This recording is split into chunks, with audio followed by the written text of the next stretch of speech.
आज के case studies के इस लेक्चर में बात होगी पत्नी और उसके परिवार के लोग जब आपके ऊपर आरोप लगाते हैं कि हमने दान दिया, दहेज दिया, उपहार दिया और लगातार आपका उत्पीड़न भी करते हैं, शोषण भी करते हैं, आपको ब्लैकमेल भी करते हैं। जब तक शिकायत नहीं की होती है तब तक आपको धमकाते हैं, हम आपके ऊपर दहेज का केस कर देंगे, हम आपको फंसा देंगे, हम आपको बर्बाद कर देंगे, हम आपकी नौकरी खा जाएंगे, हम आपको कहीं का नहीं छोड़ेंगे, हम आपको जेल में सड़ाएंगे। अगर इस तरीके से आपको धमकियां मिल रही हैं और गिफ्ट उपहार देकर उसे दहेज के नाम से आपको धमकाया जा रहा है, आपके मना करने के बावजूद भी आपको ये सब सामान दिया गया था और लगातार आपसे डिमांड कर रहे हैं हमारा स्त्री धन हमको वापस चाहिए, हमारा सामान हमें वापस चाहिए, हमने जितना शादी में खर्च किया हमें पूरा खर्चा भी चाहिए और हमें इतने पैसे भी चाहिए, वरना हम आपको छोड़ेंगे नहीं, आपको बर्बाद कर देंगे, सड़ा देंगे, जेल भिजवा देंगे, नौकरी खा जाएंगे, बर्बाद कर देंगे, बदनाम कर देंगे।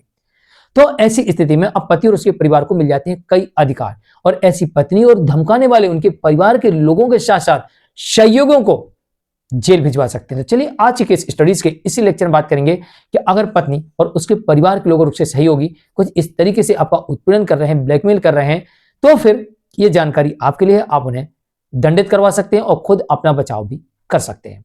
जय जिनेंद्र, मुकेश जैन। वीडियो को लाइक और शेयर कर दीजिए और इस तरह के जजमेंट्स पाने के लिए दिए गए नंबर पर आप हमें संपर्क कर सकते हैं। नंबर 1, जब इस तरह की धमकियां देने लगे, या इसमें एक और धमकी मैंने छूट गई है वो भी नोट कर लीजिए, हम सुसाइड कर लेंगे। अगर इस तरीके की आपको धमकियां मिलने लगे तो इनके आप सबूत कलेक्ट करना शुरू कर दीजिए।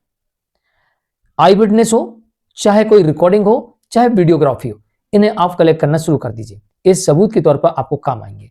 जब जब आपके साथ में किसी तरह की घटना घटती है उसकी बाकायदा पुलिस कंप्लेंट करें और इसकी कॉपी अपने पास रखें, ये आपको भविष्य में काम आएगी। अब इसके बाद जब आपसे कहा जाए, आपके ऊपर केस ही कर दिया और आप कह रहे हैं हमने इतना दान दहेज दिया था, हमने इतना स्त्री धन दिया था, हमारा इतना जेवर आपके पास, इतना सामान आपके पास है, हमने इतना पैसा शादी में खर्च किया, हमने इतने लाख रुपए, इतने करोड़ रुपए शादी में खर्च किए, तो अब पति के पास में इस बात का सबूत होना चाहिए, पति के पास में इस बात का सबूत होना चाहिए कि उसने इनसे कभी दहेज नहीं मांगा।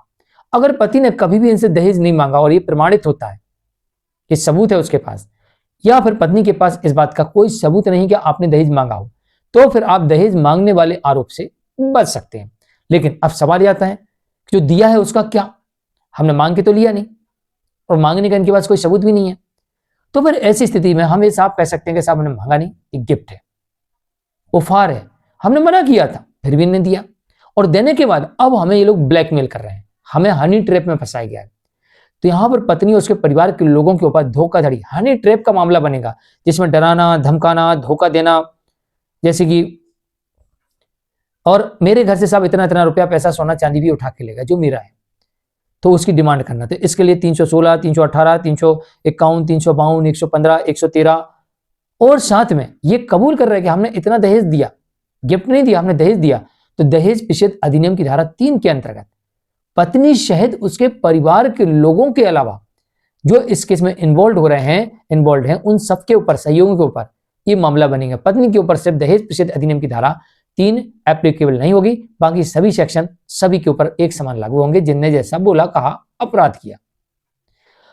अब इसमें एक और होता है कि आपके पास इतना पैसा आया कहां से, इसमें इनकम टैक्स जांच कर सकती है, व्यापारी है तो इनकम टैक्स के साथ साथ सेल टैक्स जांच कर सकती है, और अगर नौकरी पेशा है तो इनके डिपार्टमेंट और भ्रष्टाचार निवारण अधिनियम के अंतर्गत इनके ऊपर जांच होगी, तो एंटी करप्शन ब्यूरो वाले भी इनसे जांच पड़ताल करेंगे और तमाम एजेंसियां भी इनके साथ जांच करेंगी और कई जांच के दायरे में आ जाएंगे।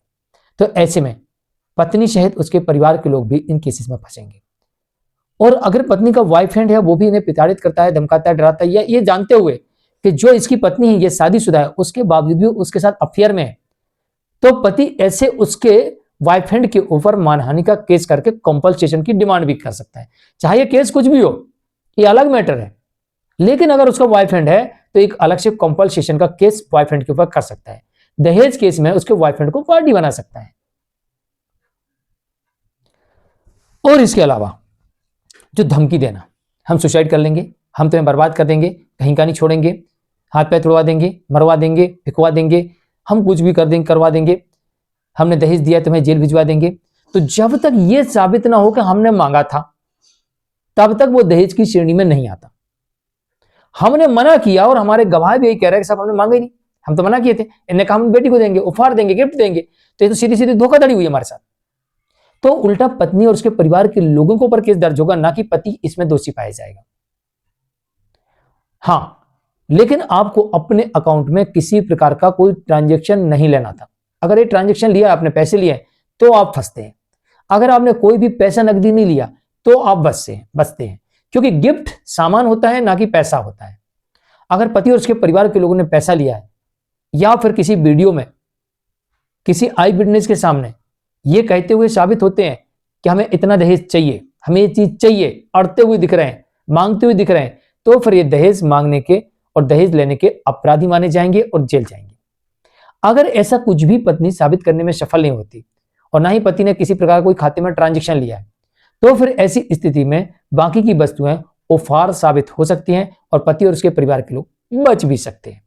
क्योंकि गिफ्ट एक वो होता है जो व्यक्ति अपनी सामर्थ्य के अनुसार देता है। मान लीजिए सामने वाला व्यक्ति की जो कुल संपत्ति है 1 करोड़ रुपए की है, एक मकान है, कुछ सामान घर का है, नौकरी करता 20-25 हजार रुपए महीने की, तो वो व्यक्ति अगर शादी में 5-7 लाख रुपए तक का दहेज देता है तो एक सामान्य बात मानी जाएगी। अगर वो 10-20 लाख रुपए का देता है तो फिर, या फिर उसके अकाउंट में पैसे ट्रांसफर करता है, तो फिर एक गिफ्ट के दायरे में नहीं दिखाई देगा। क्योंकि इतनी कम पूंजी वाला व्यक्ति, इतना कम कमाने वाला व्यक्ति 20 लाख रुपए संभवतः वहन नहीं कर सकता, तो उसकी मजबूरी होगी, उससे देना पड़ रहा है।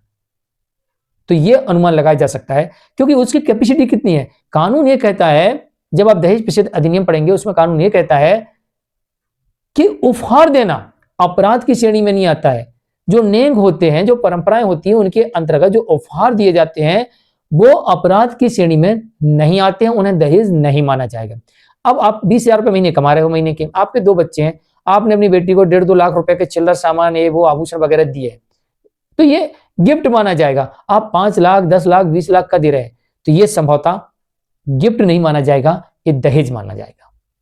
तो आप इस तरीके से अनुमान लगा सकते हो। और पति ने अपने खाते में या उसके परिवार के किसी भी सदस्य ने खाते में पैसे लिए तो फिर ये दहेज 100% माना जा सकता है, क्योंकि उपहार खाते में नहीं दिया जाता। दिया भी जाएगा तो कितना दिया जाएगा? 1,000, 1,100 रुपए, 11,000 रुपए, 21,000 रुपए, इतने नेंग टेंग टीका में दिया जाएगा ना। लेकिन आप बोलो 5 लाख, 10 लाख नकदी, ये तो दहेज है। तो यहां पर पति और उसके परिवार के लोग फंसेंगे। तो दहेज उत्पीड़न के मामले में दोनों परिवार के लोग ही फंसते हैं, लेकिन कैसा, कहां, क्यों फंसेंगे, ये सारी चीजें मैंने बताने का प्रयास किया। सावधान रहिए, सतर्क रहिए।